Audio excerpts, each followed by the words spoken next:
I think those criticism to China, actually, they just like a bubble, they broke out by themselves. When those come right. up with the facts. Yes.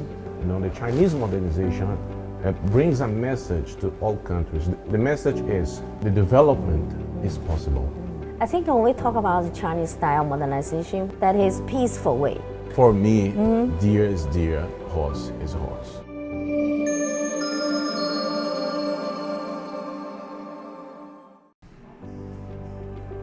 In this episode of Understand China, Evangelho da Carvalho, a professor of Getúlio Vargas Foundation and a law professor at Fluminense Federal University, had a deep discussion with He Wenping, a researcher with the Institute of West Asian and African Studies at Chinese Academy of Social Sciences. They shared views on how peaceful development has played a significant role in advancing Chinese modernization.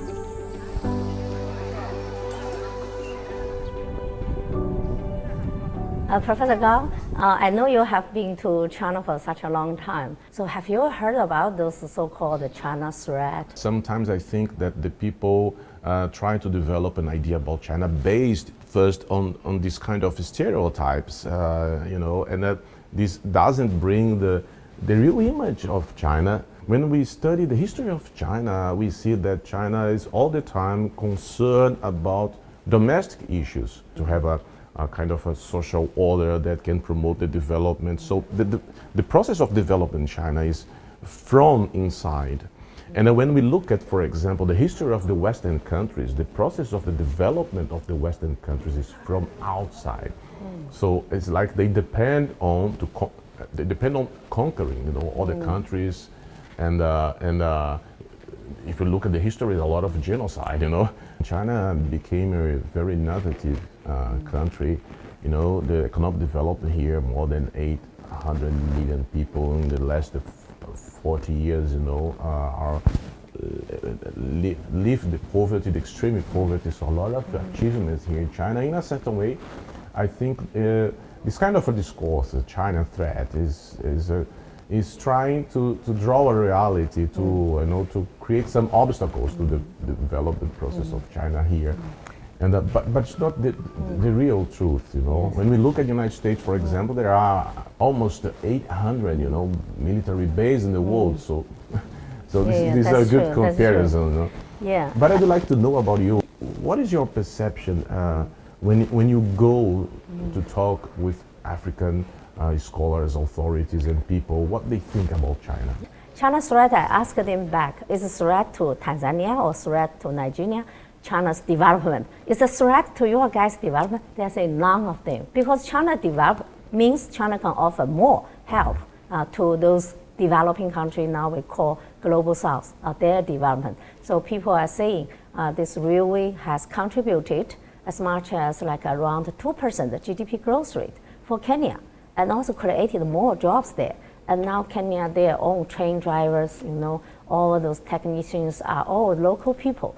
Yeah, if you visit Kenya, you will see there's no railway during all those years, like colonized by the British for such a long time. That's the point. So yes. Exactly, even when the railway was launching that day, Kenya former president called Uhuru Kenyatta, he even showed up there and then published a Twitter by himself saying, today we laid a very solid foundation, this railway operation, for our industrialization.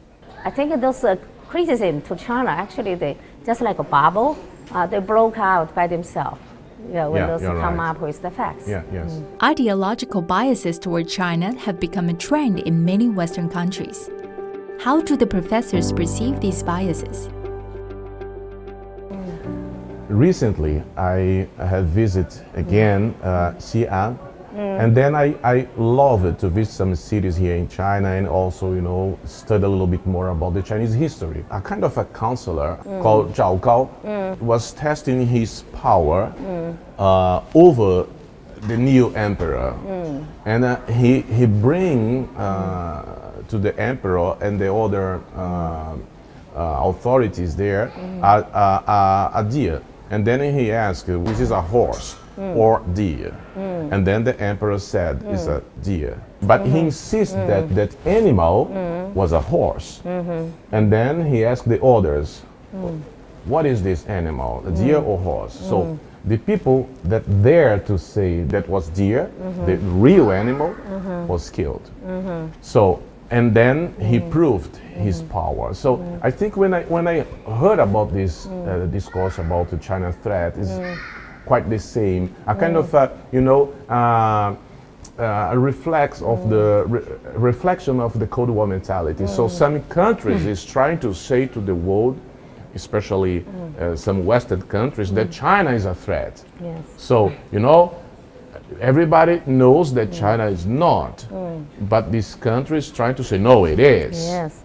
And yeah, you're very right. This Chinese phrase called 指鹿为马. So you give this very critical point. That is, when some country, some media, they have a blind eyes, even the fact is there, saying, okay, this is a deer. And then they are saying, this is the horse.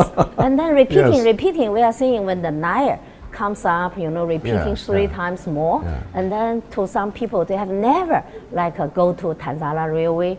They have never come to China. So for this kind of people, they only follow these tones, those those words they heard from those Western media. Yeah, so Professor Gao, you know in your heart that's a deer, but you also speak out that's a deer. So some people may ask, Professor Gao should be paid by Chinese government. So that's why they all say the good words to China. So is that the case? It's interesting, because listen, if you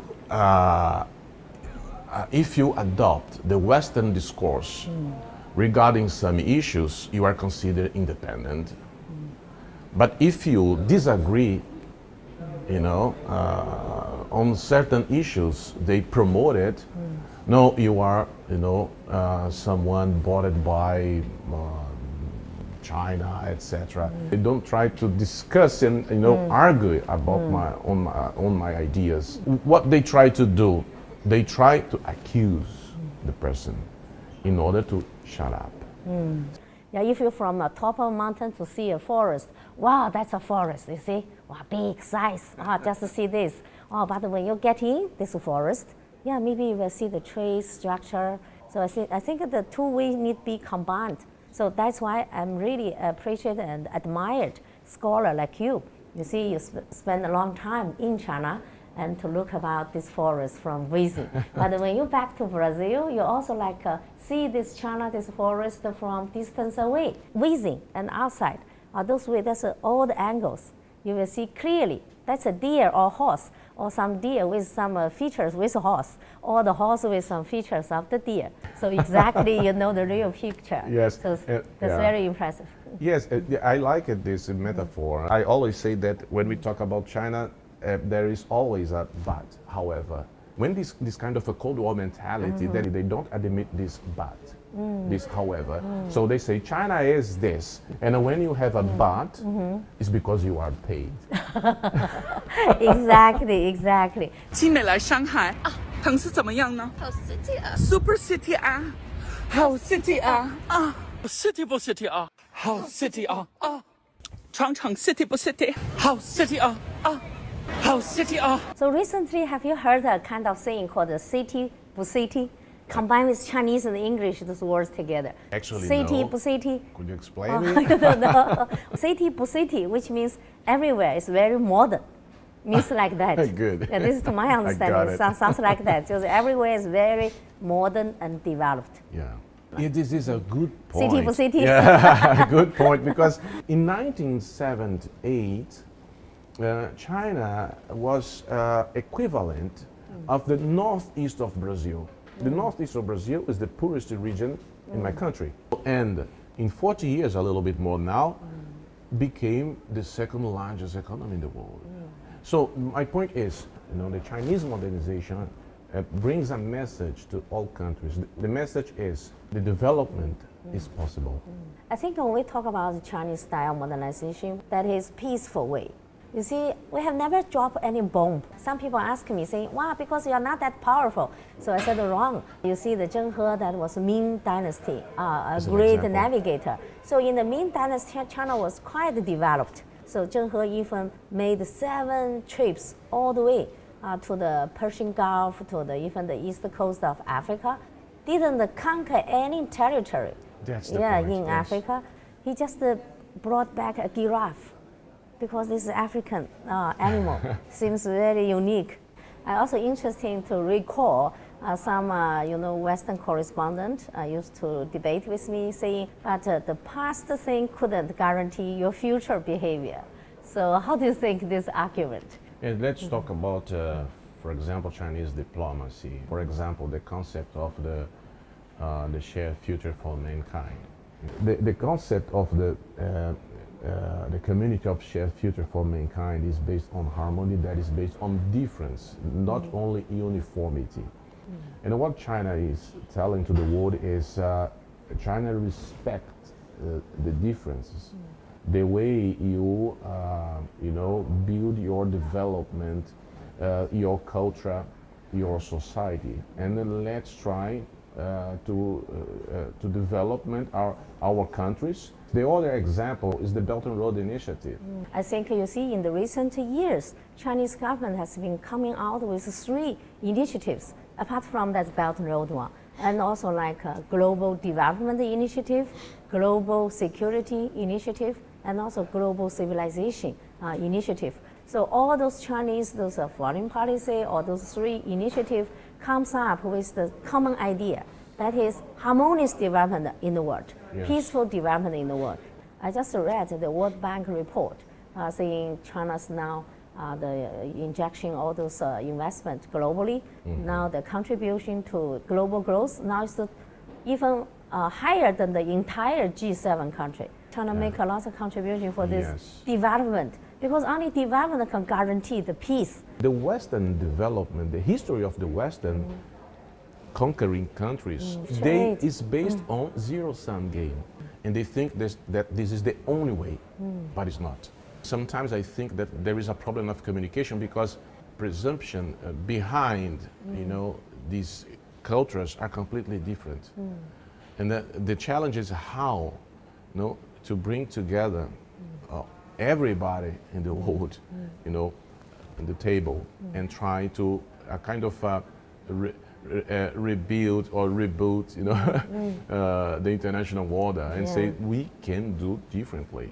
We don't need to do in the same way. When we look at the Chinese diplomacy, it's very stable, very professional, and this kind of behavior, diplomatic behavior, brings credibility. Try to find peaceful solutions to all issues. Yes, we also need a lot of professors like you, come to China to settle down, and then to do the deep, understanding about China with your own eyes, with your trip in China. So with that, it needs like we are saying, people to people. Professor He, and I spent 1 year here using your metaphor within the forest. In a few days, I'm going back to Brazil. I go to the top of the mountain to look at the forest. But for me, deer is deer, horse